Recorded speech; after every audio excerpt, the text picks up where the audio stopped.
Hey everyone, this is episode 3 of A Laugh and a Smile. Today's guest is Ivonne Gordon-Vailakis. Today's episode is going to be in Spanglish, yeah, it's going to be a very open conversation. I hope you enjoy. Hola, Hola, profe, ¿cómo está? ¿y tú? Bien, bien. Todo ¿Cómo ha bueno. estado usted? ¿Cómo? ¿Cómo ha estado usted? Yo he estado bien, sí, trabajando, súper ocupada este semestre, pero bien, todo bien, o sea, me está yendo bien en las clases están bien, la, pues, viste los estudiantes que vinieron a la lectura, o sea que hay un buen ambiente, una buena... Sentido, Ujú, sí. Es un buen sentido de comunidad. ujú. Como eso lo sentí mientras que estaba ahí también. Mm, qué bonito. Y uno de mis estudiantes es un transfer, es un estudiante nuevo. Y entonces va a ser un Spanish major. Y me dice que hizo un comentario, ¿no? De Frida Kahlo, no sé si te acuerdas. Y dice que su mamá estaba escuchando mi poesía también y que le encantó. Entonces eso Oh, me gustó mucho, que también como están en casa, los ujú, padres pueden escuchar también y escuchar y ser parte de esa comunidad también. Entonces sí. eso me gustó mucho. Entonces, ¿le gustaría introducirse usted? Porque va a estar como, tenemos viewers o lo que sea. ¿Sí? ¿Quieres que me presente? Ujú, sí gustaría. Ya, entonces me presento. Me llamo Ivonne Gordón. Soy poeta ecuatoriana, radicada en Estados Unidos. Soy profesora de la Universidad de Redlands en literatura latinoamericana. También algunas de mis especialidades son literatura fantástica, literatura chicanx y latinex Ujú. y teoría literaria. Ah, tengo más de 10 libros de poesía y creo que van a ser más.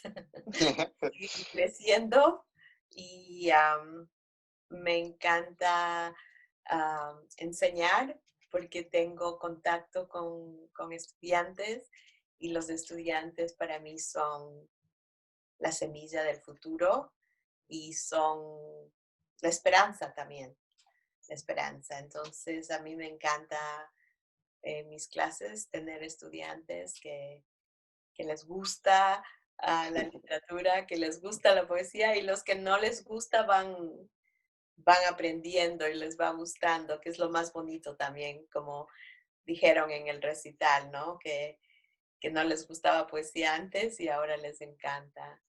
Y, Sí, me acuerdo creo que Marianne dijo en, fue el jueves, ¿verdad?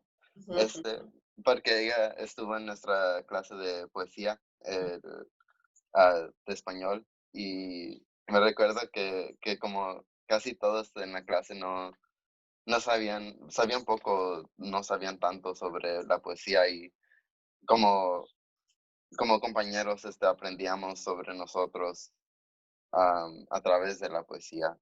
Y eso me encantó mucho ujú. de lo que pudo hacer con la poesía usted como maestra y como persona. Sí, es que eso es lo bonito de esa clase, es que se puede ser vulnerable en un lugar, en un espacio que es seguro, ¿no? Y creo que eso es lo que, de cierta manera, nuestra conversación inicial es que todo espacio debe ser seguro. Ujú, Y no podemos decir, bueno, es todo seguro porque voy a cerrar la puerta con llaves y voy a poner candados en las puertas. No ese tipo de seguridad, pero esa seguridad de que puedes compartir quién eres con otros y no tener miedo. Y no tener miedo. Y creo que eso fue bonito porque yo vi que la clase de poesía que tuvimos, cada vez se iban extendiendo más y tenían más confianza y menos miedo de compartir, porque al principio es como un miedo de compartir, qué van a decir de mí, qué van a pensar de mí. Y la clase anterior o dos clases anteriores les di un prompt que decía, los ojos de los otros son cárceles, ¿no? Y quería que escribieran sobre eso, porque es algo que siempre estamos en ese constante dilema, ¿no? El que dirán. El qué dirán, qué piensan los otros de mí. Entonces siempre estamos perdiéndonos en en ese vaivén. Entonces me gusta mucho como en la clase de poesía pueden expresarse, ser quien eres. Es muy difícil. Yo creo que es um, una de mis metas en las clases, y tú sabes eso, es que te descubras quién eres y no tener miedo de quién eres, porque es una tarea de toda la vida. Hasta Sí, hoy en día yo me estoy descubriendo, ¿no? Oh, no sabía ese lado, no sabía esa parte, sí, ¿verdad? ¿verdad? Sí, am, yo he tenido la misma experiencia, a través de su clase. Creo que empezó, hace 2 años ahora, que Años. sí, tuve su clase de español, am, Hispanic literature, right? Ujú, ujú. Ajá. Y fue, fue su clase. Estuve, I was writing about this class about 440 in my Chicanics class with Daniel Diaz. Um, and it was like about the Latinx identity and like um, I personally was we were supposed to interview like a friend about their identity as Chicana or Chicanx, or Indígena, and um, I was talking to Natasha, um, and I talked to Natasha, and I was like, okay, we became friends in 424, and like we became friends because we were both part of like the Latinx community, and like that's what we bonded over at first, and it was like we couldn't really relate to anyone else in the class, which is why like I wrote about the English speakers on one side of the room and then like native Spanish speakers on the other side of the room. And it was like it was a divide between the class, but like it was never like talked about or spoken. They were just there. Ujú, ujú. If that makes sense. Of course. And that's why I like classes online because that cannot happen. I mix them all the time, and as you know, with the breakout rooms, some Hmm. people mix whether they want it or not, and you know that in class, they're cliques, and Hmm. some would not mix with others, and it's so funny. I always find that very funny because this is university, it's not high school anymore, and but it happens all the time, and I notice. And but in online, no one can stay in their group, even if they want to. Unless they live in the same house. That they do too. I discover that it's very interesting. All the things I discover when I'm teaching online. Um, Right, it's very interesting. It's almost like I can sense the family situation. Some of my students have children, right. and they're in class where their children, you can see they want their attention. It's very interesting. It's another world, and I like that because in a way it's more real. We It's understand how to be human with each other. exactly because in class everybody has kind of like a face, Yeah. and but when they're at home, they're more relaxed, and you can see sometimes the dynamics, like the mother crosses when they're in class, or the brothers talking to them, and I tell them you're in class, you shouldn't have that distraction. Um, so it's very interesting to see the boundaries as well. Right. Um, Yeah. Mhm. Mhm. So Have you some found people, it difficult? what is that? Have you found it difficult to kind of, I don't know, manage like a student's situation as opposed to everyone else in the class, like via Zoom? No, I really don't. Because in a sense, it's really strange, but in a sense, it's more intimate at times. Mm, Like, I can also talk to people and, apart, or I can go to their small groups and talk to them directly. So, and I usually don't approach subjects that students don't approach themselves first. So if they're having a hard time, I don't ask, are you having a hard time? I feel like, okay, they want to talk to me, they will. So it's more like also me being aware, but I don't want to be nosy either. right. You have to know the boundaries, I guess. Right. Right. Right. Mm. I think that's something that a lot of professors and students don't really know. Um, because from like what I've heard from other departments, like from friends, like about professors and like the way that they're handling classes, it's not a way of understanding another person's situation. It's more of a get this assignment done. Like you'll learn however you'll learn. Like if you talk to me, you will. If you won't, like then like you're just gonna fail the class sometimes. And it's frustrating to me because it's like there's this hierarchy between the student and the professor, and it's like no, you're both living completely different realities, but there's a way that you can learn from each other. Exactly. Exactly. And I think there's, and what you're talking is about empathy, and as a way of having empathy for one another, not just for one another, but that is an art. And Mm, that's something it's learned. It's not something that's just natural. And so teaching online has been very interesting for me because I feel it's really a good way to reflect what mm, teaching and education is.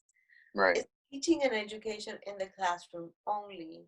Is it teaching and education, like you say, the one here and the one here and going like this, passing information? Or is it more of a collective um, group that learns from each other? Because I think one of the successes of my classes are the students themselves. I mean, it's the students that make it fun or interesting. I mean, I guide it and I do it, of course.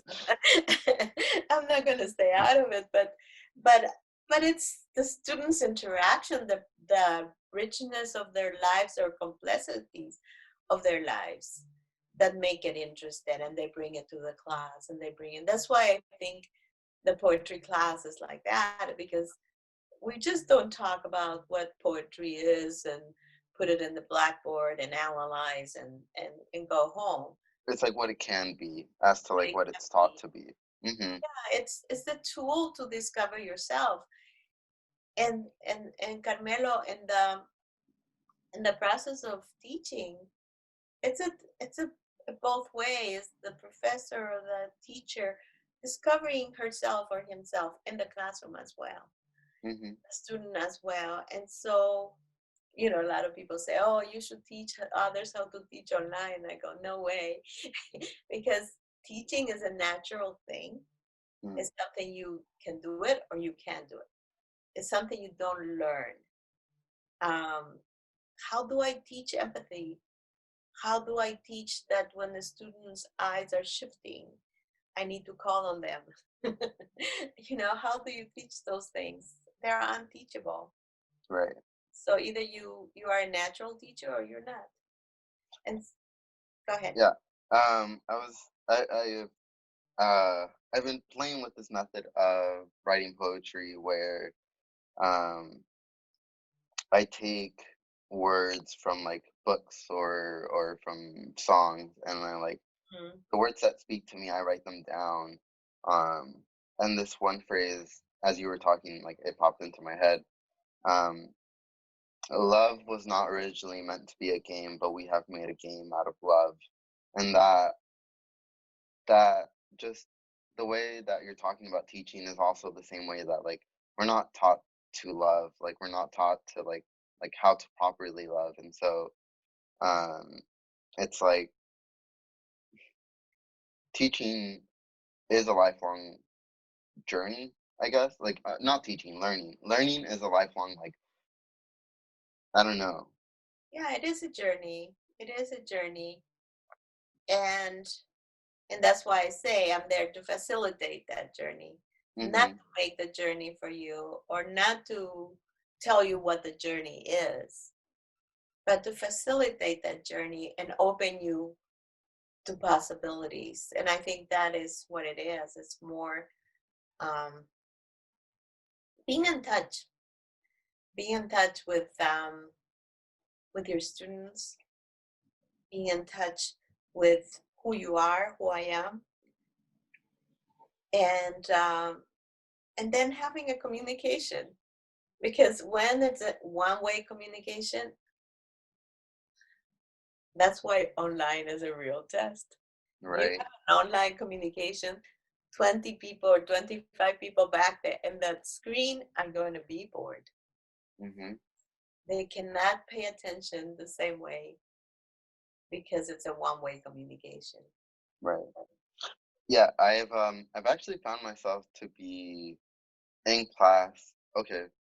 I've been doing a lot of like this podcast, like a laugh and a smile. I I've love it. been um I have been listening to podcasts and also just like been treating my classes almost like a podcast because I'm learning, but as I'm doing things, I'm also like taking it in and also like, oh, I have a thought, I'm gonna jump in class, let me type this in. Um, but it's because like classes are essentially like the professor talking about material that you don't know about. And so I think you're supposed to come into class to discuss what you don't understand or like what you agree with. Um, and and I think that's how I've been learning, and I enjoy that way of learning. Um, but I know for other students, it's a lot of memorize this, memorize that, like fill out this test, and I'm gonna watch you to make sure you haven't cheated. And Yeah. it's like it's Pass or fail, right? mm-hmm. Hmm. and uh, and it's like what? Why are you valuing someone's worth over how much they can memorize as to like what they understand? Yeah. And it's proven that everybody learns in a different way. Memorization is not the only way. Some people are very good test takers, others are very poor test takers, but doesn't mean that their knowledge is less or more than the other. And so Yeah. that's a very complicated thing. And and again, we go to the topic of diversity, accepting that there is a diverse population, accepting that people think, act, learn differently. Yeah. And that's, I think, key. I think is key. A lot has happened this year, bro. No, it's been amazing. Remember the last time we saw each other was at my book launching. It was. That was the last time I saw a lot of people. Mm-hmm. I haven't seen people since then unless I seen them online. Right. But that was basically the last time I saw a lot of people. Mm-hmm.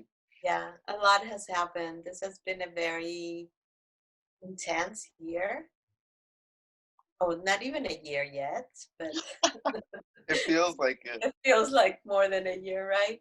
Yeah. But it has been intense. It has been um, I think it also has given space for self-reflection because usually I don't have that space sometimes, and it feels like it has given me more space for self-reflection.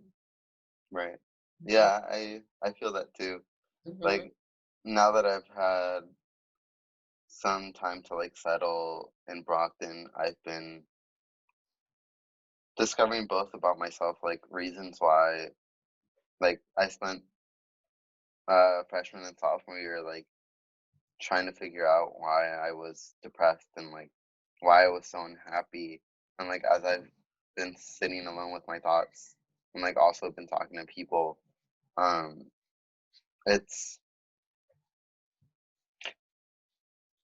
it's like you never like before COVID, like before quarantine, like you don't really have time to think about your place in society and like how you interpret the world and like your relationships with people and like whether they're healthy or unhealthy. Because I think it's something that we just don't think about. Yeah, and we're so task oriented that we just think, oh, I just need to finish this. Oh, I just need to do this. Oh, and then suddenly that I have to do this, I have to finish this, it's taken away.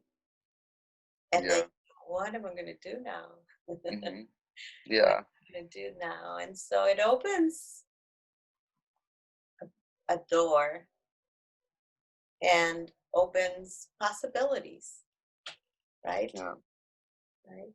And so, yeah, that's what I feel. I feel like it has open possibilities, um, and more understanding. I think I understand myself better, a little bit more, Hmm. but I Yeah. since March, let's say, and um, and the challenges also. It's not like what are the challenges and how to deal with those challenges as well. Yeah. How to overcome what we see as difficult, I think. Hmm. But I know from what we have having this conversation, I see a lot of growth, Carmelo. I see a lot of growth. I have definitely changed a lot. Um, I can see that. yeah, am finding myself a lot more happy. Hmm. Um, I like while I've been here with Tom, that his name is Tom. He's a friend slash quién sabe con los labels. Boyfriend, novio, like quién sabe. But it's That like was a good one. quién sabe, right? I like it. No definition, no box, no label. Because it's like um, I've just been thinking about like how ever since coming to Redlands, it's been almost like a transition from high school back to high school. And like now that everything's been online, it's like we're living life like at our own pace, but also like there's school, but it's not our priority because we're not living on campus. Like we're figuring out our lives almost like we're living in community college and still living life. But Yeah, in a sense, that's what it is. and I'm like, It is. yeah, It is. It's like a lot of people are working in community colleges, right? Or adults who go back to school. Or so, yeah, that's one of the things that always fascinates me. It's because um, students don't realize the value of an education. hmm I didn't either. Mm-hmm. It's the value Yeah. of a degree. It's the value of finishing them for years. It's the value of making it. But it's not the value, like, again, the journey. What is to be in a class and learn? What is to challenge myself in ways I never challenge myself? What is to be vulnerable? What is to Hmm. say, I don't know, I don't understand the material? Um, because there is a presumption that you should understand everything. And if you don't, you're dumb, Yep. right? And Yeah. so, but that's not learning. Learning is questioning and not always understanding. And so I find it interesting because now that we're online, students think they can cheat, right? And they don't know me. Ay, profe, that's true. Oh, that's true. And so it's so fascinating because it's like you are in a chance of your lifetime doing something, and you cheating. It's cheating yourself, not me. Hmm. I can figure it out. You cheated. Um, so what's the purpose? Yeah, it's like you're not losing anything as a professor, and it's like the person who's taking the class who cheated, like that means that their intent was never in learning. Their intent was just to have credits, like Yeah, to, yeah. and that's And what learning has yes, become, I think. you're cheating double because one, you're cheating yourself. Like you cheated, so you carry that burden. Mhm. Oh, I know I cheated. And it Mhm. feels uncomfortable. And then you're carrying that burden, and then the burden that you didn't study enough because you got cheated. So you didn't Right. learn it anyway. And so it's Mhm. like I always say, the beach is cheaper. You don't have to pay tuition. Just go to the beach if that's what you want. I like that. Way cheaper. Because it's really like, and I love the idea of what you're saying of community, because it is a community, but it's an abstract community, right? Yeah. And but it's a community with yourself. Mhm. And I love that reading on Thursday, because it was very different from what I did the year before, and yet the comments and the reactions of the students seem more authentic and more, just came out, and they were very expressive. Yeah, I think also because it's virtual, a lot more people have the courage to like ask in front of, or not in front of because it's virtual, but Right. it's like you can They have speak. to just type if they want to. Yeah. Exactly. Yeah. Yeah. Yeah. And it's really interesting. So I had a range there from first year to seniors. So it's really nice to see that range, because I have some first years that are like awesome and really good. And it's like, wow, Yeah. yeah, really good and interesting. And one of them said, I was the one that asked you that question. He wanted me to know. I thought that That's was funny. nice. Yeah. Carmelo, your painting is over there. I don't know if you can see it. The back. ¿Dónde? Detrás de la silla, ¿puedes ver? Oh, the black one? Ajá. Yeah, yeah, yeah, I see it. That's the painting I That's put in where it my office. went. In my salon. This is my salon. Su oficina. No, it's No. mi salón. Mm. Este, entonces, um, I've been curious about your you were talking to me about La Llorona, Mhm. um, and I wanted to know more about that project. If you would like to talk about that a little more. Sure. Well, it's, as I said, when I got my PhD, one of the fields of specialty was Latinx, Chicanx studies, Hmm. and I was director of the Chicanx Literary Prize at Irvine, which is one of the big prizes, and a lot of the big poets, writers, I met them because they won a prize or something. I don't know if you heard of Juan Felipe Herrera. He's a poet. He was a poet laureate for California, and then he became a national poet laureate. And I met him at the contest, and he was teaching at UC Riverside too. Hmm. So I met a lot of really good people like Lucha Corpi, a lot of people that I would later on teach or work. And so I think the subject of myth and legends has always been something of interest to me, because in a way explains us as well. And so in my senior seminar, they have to read Joseph Campbell as a must. They have to read Joseph Campbell because he explains really well the myths and the myths of traveling as well. So La Llorona has always been an interesting myth that I always enjoyed and liked, and so when I was doing research and work on Chicanx writers, the La Llorona does come up quite a bit because of cultural backgrounds of people becoming a symbol also of culture.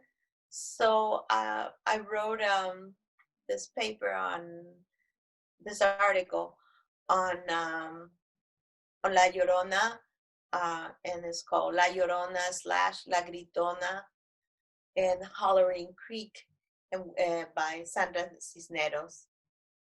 So it's the idea, what I was working on is the idea because the main character crosses the border and is taken from the father's home into the husband's home and crosses the border. And in English, on one side of the border is called Hollering Creek, and the other side of the border, the creek is called La Gritona. So it's very symbolic. So it's very interesting because La Llorona has such an important significance in culture. Like, she's the one that comes to reclaim her children or scare men at night if they're wandering at night. And some say that is La Malinche, and that she drowned Cortez's children, and so it has a very much symbolic, culturally, and in genre and in generic symbolism as well. So I wrote this article based on that, how the voice of the woman is lost in this whole process of crossing the border, because she crosses from her father's home to her husband's home, and the husband is very machista and doesn't let her go out of the house. So she spends the whole day watching telenovelas. And there are telenovelas like Ruby and Esmeralda, and those kind of names for the telenovelas. And so she kind of dreams about that life being her life, while her personal life is miserable. And then, so she decides to leave her husband at the end and crosses the border back. And so, so it's a very important story of the modern Llorona, because she's a modern Llorona who crosses the border, lives a bad life, and goes back to Mexico to her parents to reclaim her freedom. Right. Yeah. And the irony is that crossing to this side, it's a belief that that's where freedom is, and so she has to cross back to the other side to regain her true freedom. Right. I like that because it's a reclaiming of almost like a horror story that's based on a woman. Yes. And I think there's hay un estigma contra mujeres, especialmente en Latina culture, and I really like that. Are you the first to like reclaim the story of La Llorona into like, instead of the story focusing on the fear of like what the Llorona would do, like it's focusing on the identity of the woman. Yeah. Like, are you the first to do that? Because I know you're the first person that I know that had done that with the Medusa poem. In your Diosas Prestadas. Yeah. And I like that you're almost reclaiming the story of La Llorona through this article. I love the connection you make, because that's basically what I'm doing. I'm reclaiming the myth and making it what it is. Instead of like La Llorona, the ghost, the fear, the one that only appears at night and scares men, but it's more like reclaiming her identity and, in a sense, her voice. Mm-hmm. And that's what I love your connection with La Medusa, because that's what I do, because the Medusa in mythology is a monster. Right. And in my poem, she's beautiful, and she's totally different, you know. It's and I think a lot of the goddesses in my book are reclaiming them, because you know, and this is something that always has been an issue for me. It's like how women's are, you know, sidelined, right? And so in mythology, the gods have been important ones. You always hear about the gods: Zeus, Mm-hmm. Jupiter, Saturn, Poseidon. yeah, Poseidon. There are and then the women are like, what are the goddesses? You know, you don't even remember their names, or and so yeah, I even put the goddesses that are not important as secondary, as primary, and the more important as secondary. So I kind of switched the whole thing, the whole. Yeah. So yeah, it's a reclaiming, and also with Gabriela Mistral, that's what I did too, because she was characterized as the woman, and I think I've talked about it in class, like the woman who was a teacher, did not married, did not have children, so she was really on the periphery.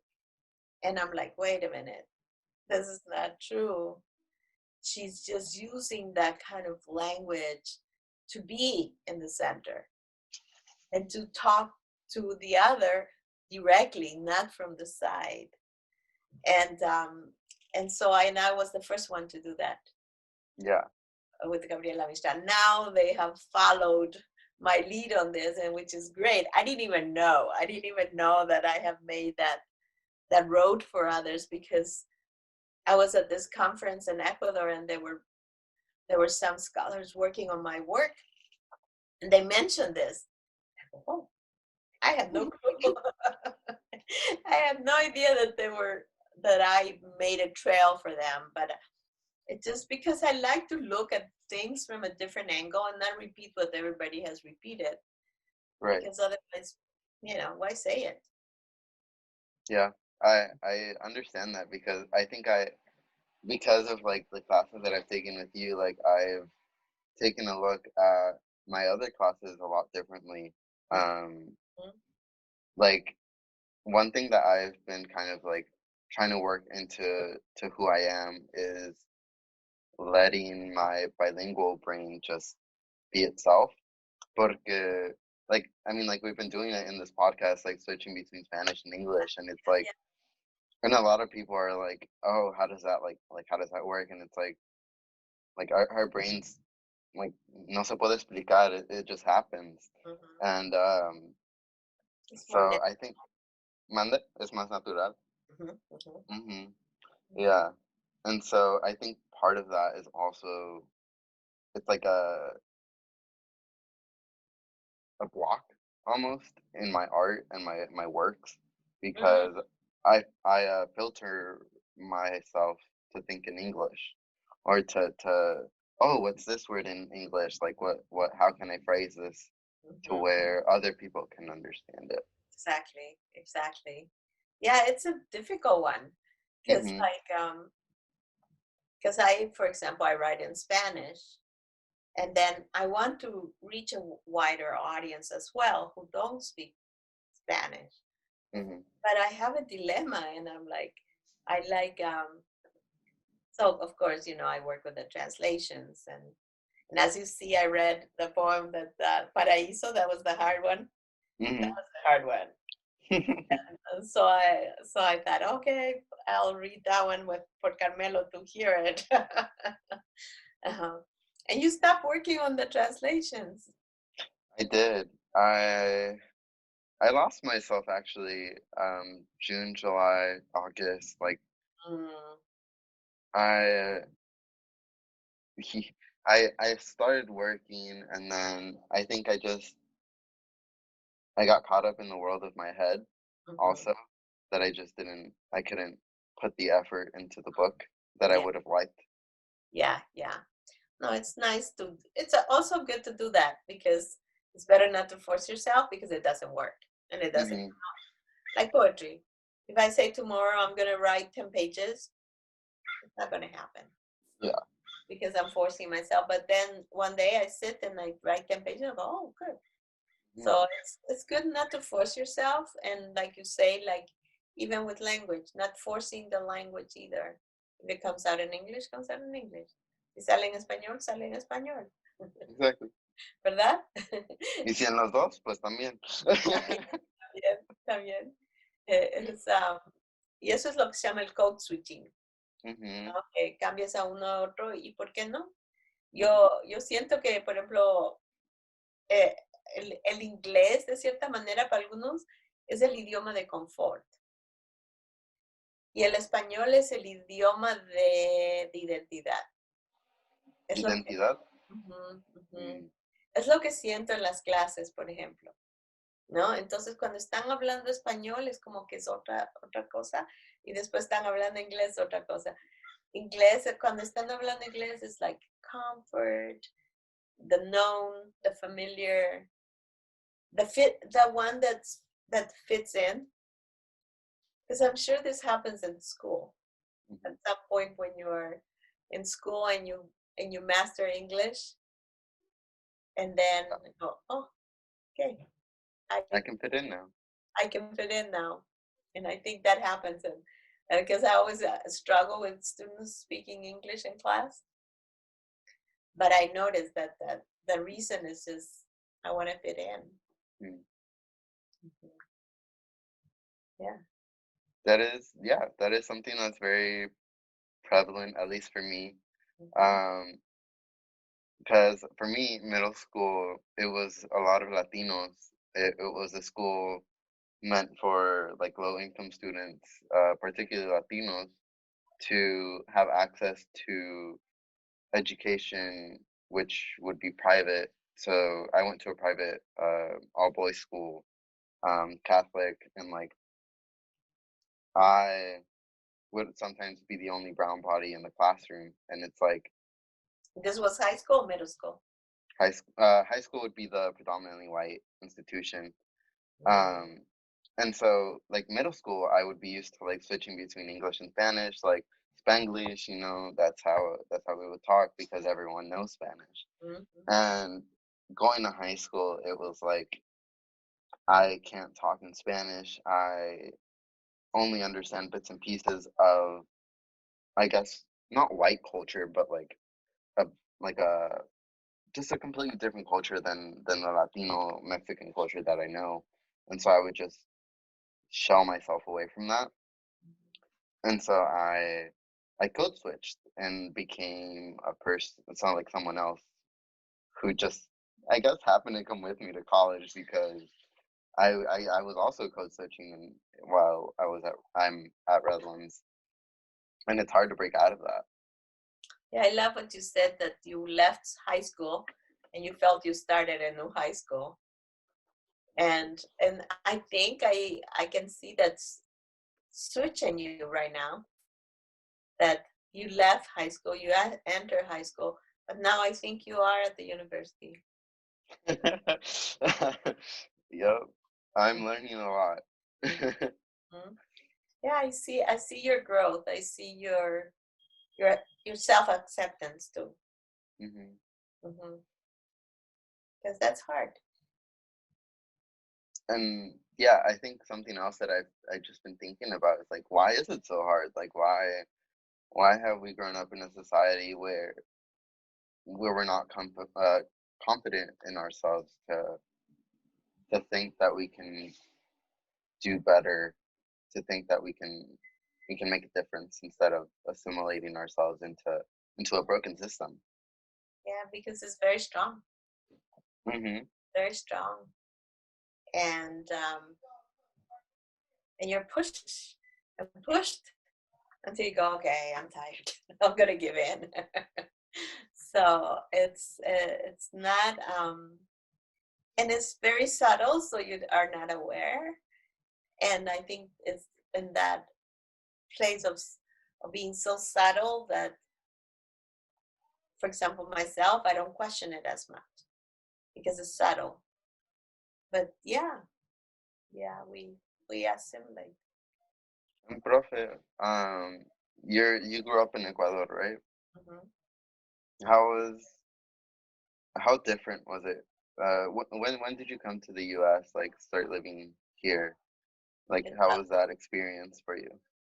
Well, that's why Colibríes en el Exilio, that book, it's kind of like my book of leaving and coming. And of course, it was very abrupt, very hard. Mm-hmm. I lived in a very different culture, very different environment. I live in the big city, very cosmopolitan. Mm-hmm. And I moved to a suburb in San Diego that was very kind of rural. and it was like, where am I? What am I doing here? And it was very rough.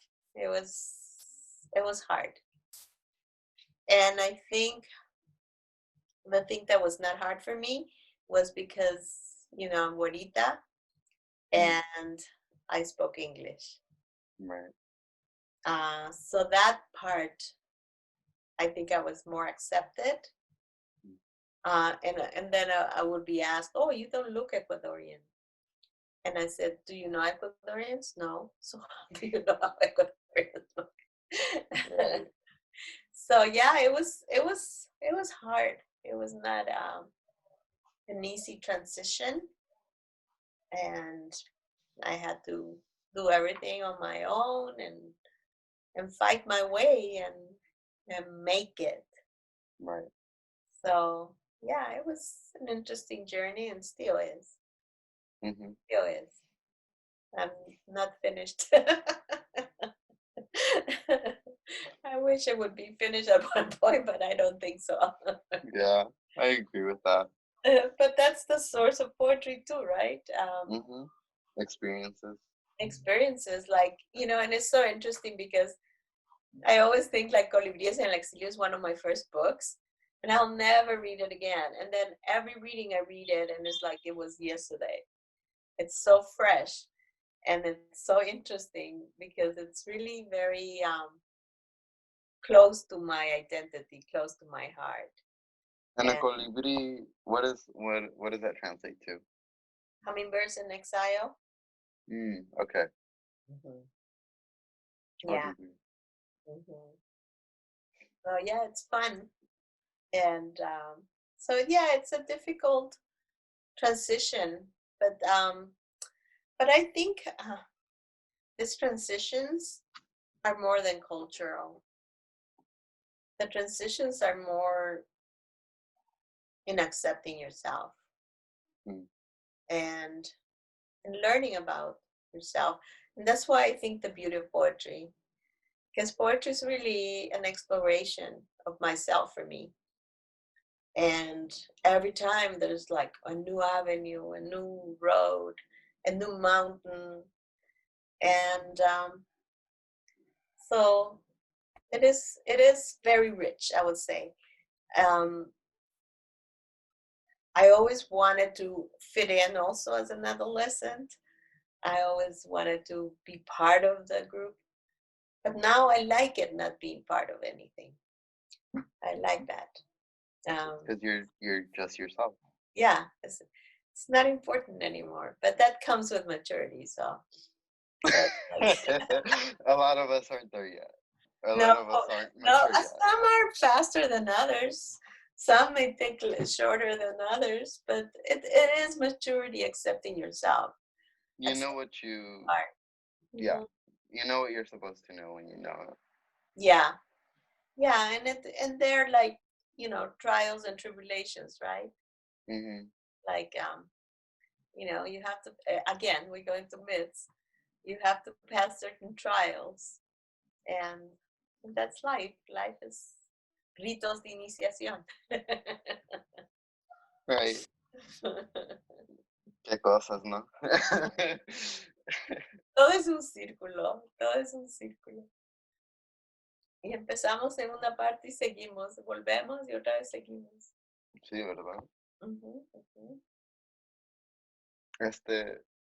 Tengo una pregunta. Sí. Este, us- am, ¿Usted comparte lo que escribe con su esposo? Como su arte, su parte, con todo de su identidad, con su compañero de vida. I don't know, is that like a little too personal? Like, no No, sé. I can share. I know that I can always answer whatever I want, right? It's very true. um, it depends. I think that's very interesting because I don't know if he wants to. It's almost like there's that side of me that he doesn't know as much, and I don't know how much he wants to know. Because also it's the more real me, so sometimes it might be a little bit frightened by that. but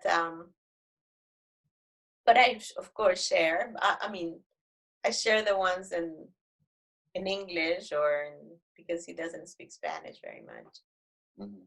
and so in English, and now the Greek, the poems have been translated to Greek. So Ooh, yeah, some poems have been translated to Greek, and so I can share that. right. But it's not that big for me to do that. It's like not that important. Yeah. Because you know who you are to Yeah, each other as people. yeah, yeah, yeah. It's not that important to share. I want to share with everyone. Um, I mean, that's kind of my goal is to share with the world, Hmm. and so that's where I'm going, Carmelo. I think the reason that I'm asking is because me personally, like, I think art has become such a part of my identity that I like con mi quien sea, con, con, con mi amigo, con Tom, it's been difficult to kind of like let another person into that world, like the self, Mhm. like identity. Um, and it's like the being vulnerable, like we've talked about, like it's hard, It is. and like also like we were talking, like no one teaches us how to be human. We just kind of learn from each other. Yeah. Um, yeah, and it's just something that's just been on my mind. Hmm. Yeah. And I think one of the hardest things in understanding is that you don't have to share everything. Mm. It's not that important to share everything. And if you can, great. But if you can't, then I think I think art goes beyond the borders of your house, the borders of your country. It goes beyond. And that's what I like is that there are people that you will never know that are touched by your work, Mhm. and people that you have no idea and they're touched by your work. So I think that is for me more important, to reach beyond your home, beyond your city, beyond your country, beyond everything. Right. Hmm. Yeah, I like that. And that's why I like the reading on Thursday when parents were listening. I would never think of that, Right. right? Um, and they come into the children's world as well, Hmm. And right? it's something, yeah. a lot of parents, when their kids go off to college, like just kind of lose touch because Mm-hmm. I mean, like you're just living an independent life, I guess. Mm-hmm. Mm-hmm. And it's like you also don't want judgment from your parents too, so you try to keep it at bay. Yeah. Well, yeah, that's again ritos de iniciación, right? You have to go on your journey alone. Mm-hmm. You can't be protected on that journey anymore, Right. or whatever it is. It's a different stage in your life where you have to figure out things on your own by yourself. And I think that's what college is also, a place to discover yourself without protection. Mm-hmm. And it's becoming something different too. Is College it what? experience, something different. Mm-hmm. Mm-hmm. Yeah, it's called growth. Yeah, we just have to be willing to do it to grow. Yeah, yeah. Not always easy. Mm-hmm. Comfort is nicer. Right. Comfort is nicer. The known is nicer than that unknown. Mm-hmm. Yeah. Carmelo, we always go into heavy duty conversations. I know. I mean, es mejor una heavy duty conversation than a surface level one, I think. Yeah. To stay in the superficial, right? Mm-hmm. Which again is easier. Right, exactly.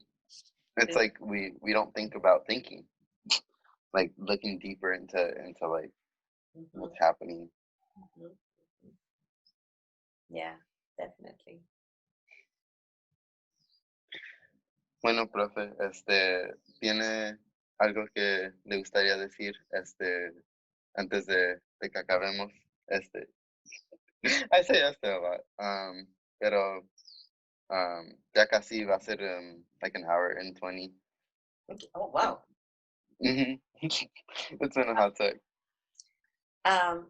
No, yo creo que me encantó ser parte de tu podcast, que podamos conversar de esta forma tan libre y tan fluida, y que estés haciendo esto. Me parece un gran proyecto, me parece excelente, y gracias por invitarme y ser parte de este proyecto.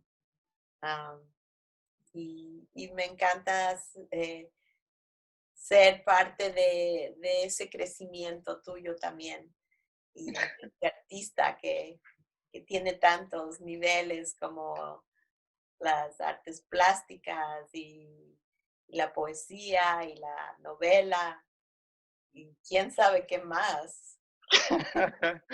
Ay, profe, muchas gracias. Thank you for coming and talking to me. Gracias por todo que ha hecho.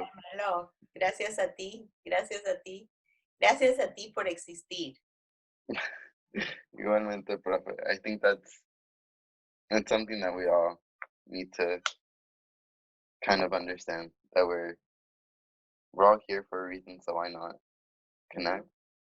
Yeah, and that's my favorite part of being at the teaching, is how I connect with different generations, different backgrounds, different people, and we connect deeply. It's not Right. just, oh, you took my class and I gave you a B and you passed. No, in your case, I gave you an A, just for verification of the podcast. But it's not just a superficial meeting. It's very, very close, and that's why I love when I have contact with some of my alumni after 20, 25 years, 30 some, Right. and we're still connected.